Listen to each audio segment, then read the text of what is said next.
这两个板有点高啊，都快到顶上去了。开慢点。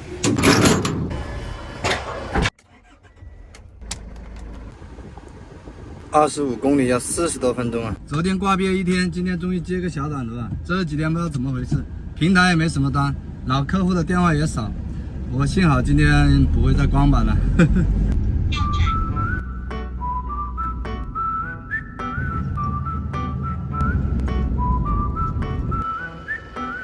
提前10分钟打了电话，到这里叉车已经过来了，直接可以卸了。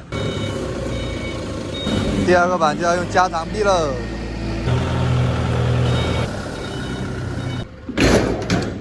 卸货10分钟，装货10分钟，路上跑1个小时。接下来就靠它了，开始接单。现在是在信函路茶山这边，这里什么情况啊？1个多小时了，响了1个单，还是个小货的。哎呀，又来一个！哇，小货车的还要带尾板的，去！12点多了，人家都下班了，我也下班，去那边吃点东西。空调都开了1个小时了。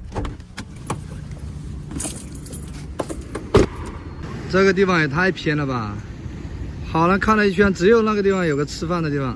这里，谢谢啊，没事。刚才那一家跑过去一看是南威的，哎呀，我又不喜欢吃甜的，直接在美团上面点个外卖。当，今天没有挂逼，吃排骨鱼。大树底下好乘凉，吃饱饭了，坐在这里歇一下。本来这个时候应该在装货的，刚才抢到这个单了，他给我取消了，他说他下重复了，另外一个车已经到了。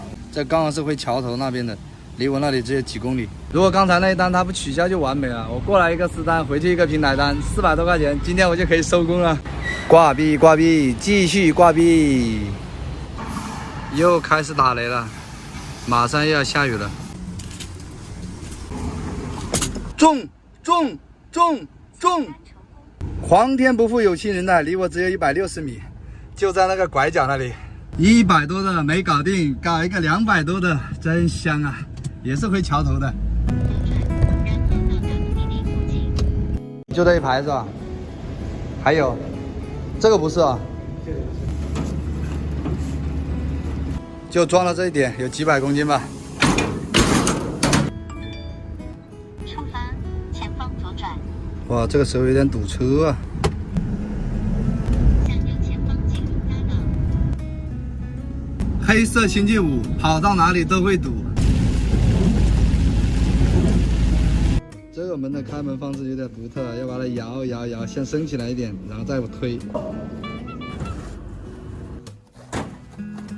这个订单已经超时了，产生了超时费。刚刚给这个老板打电话了，补20块钱给我，超了半个多小时了。这个老板通情达理，必须5分了。OK， 嘣！卸货这里离小吴哥的根据地只有800米，过来找他玩。哒，一直响，好像搭铁的声音。终于找到原因了，这个地方断了。哇，你看你的白衣服变成黑衣服了，你怎么搞的？你这个地方抄的嘛？哎呀，转一下车底不容易啊！发现问题了吗？为了找出原因呢。走。我以为是传动轴之类的，哪里有问题啊？那心想着要大修了，结果一看没问题，因为我开起来是没任何问题的，挂档之类的都是很正常的。哎呀，检查到问题以后，这个心放下来了，现在过去焊一下。